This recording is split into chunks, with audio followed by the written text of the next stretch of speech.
بۆی شەهادەتی هەواڵبەری بێنینەوە و ئێستاش ئەگەر بەعرب نەبێ دەقەی بوەستین بۆ گیانی پاشوتن.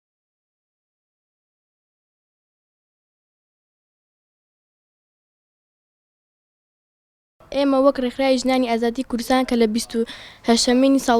ساڵگوێرگەری شەهیدبوونی هەڤاڵبەریتان بەرخودان و قارەمانێتی بەرزڕات دەگرین و سەری ڕێز و نەوازش لە بەردەم ڕۆحی هەمیشە زیندووی شەهید بەریتان و تەواوی شەهیدانی ڕێگای ئازادیدان دادنێنی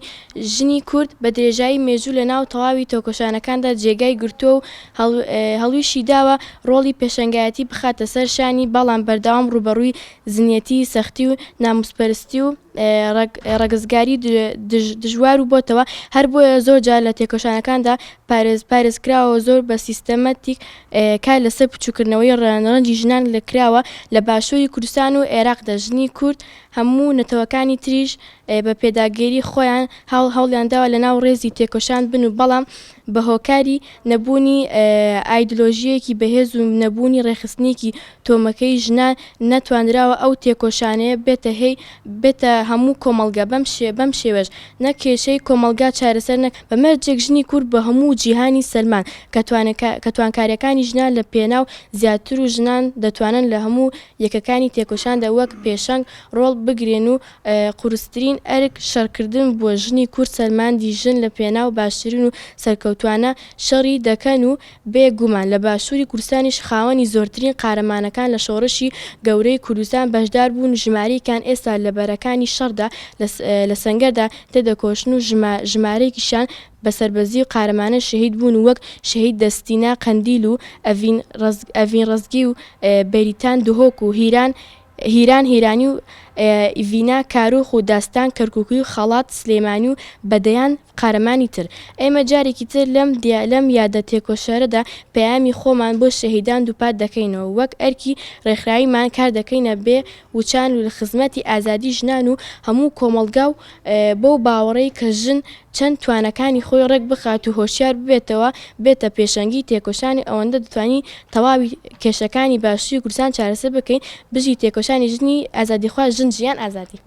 لەگەڵ هاتنەدەری لە زیندان ڕوو لە چیاکانی کوردستان دەکات و لە ڕۆژی 9 مانگی 4 ساڵی 1991 لە چیای جوودی چەکی گەریلایەتی لەشان دەکات.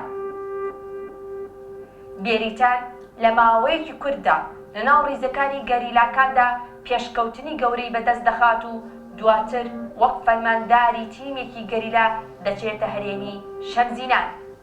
لە ساڵی 1992 بۆ ئەنجامدانی ئەرکەکانی گەریلایەتی خۆی دەگەیەنێتە چیاکانی باشووری کوردستان. لە ساڵی 1992دا تەفگەری ئازادی ڕوبەڕووی پیلانگێڕیەکی هەمەلایەنە بووەوە کە لە میانەیدا هەڵمەتێکی هێرشکەرانە بە ناوی ئۆپراسیۆنی سەندەویت ئەرتەشی تورکی و هێزی جەکدارەکانی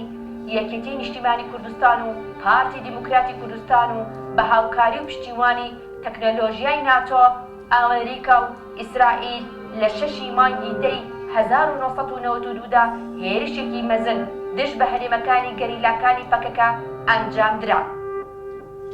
لەو شەڕە دژوارەدا فەرماندە بەریتان و هەواڵانی بەرخودانێکی مێژووی دەنوێن و زۆربەیان گیانیان لە دەست دەدەن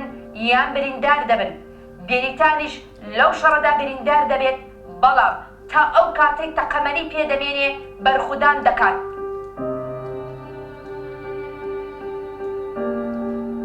لە کۆتاییدا لە ڕۆژی 25 مانگی دەی ساڵی 1992دا بێریتان بۆ ئەوەی نەکەوێتە دەستی دوژمن تفەنگەکەی خۆی دەشکێنێت و لەسەر لووتکەی یەکێک لە چیاکان بە دروشمی بژی سەرۆک ئاپۆ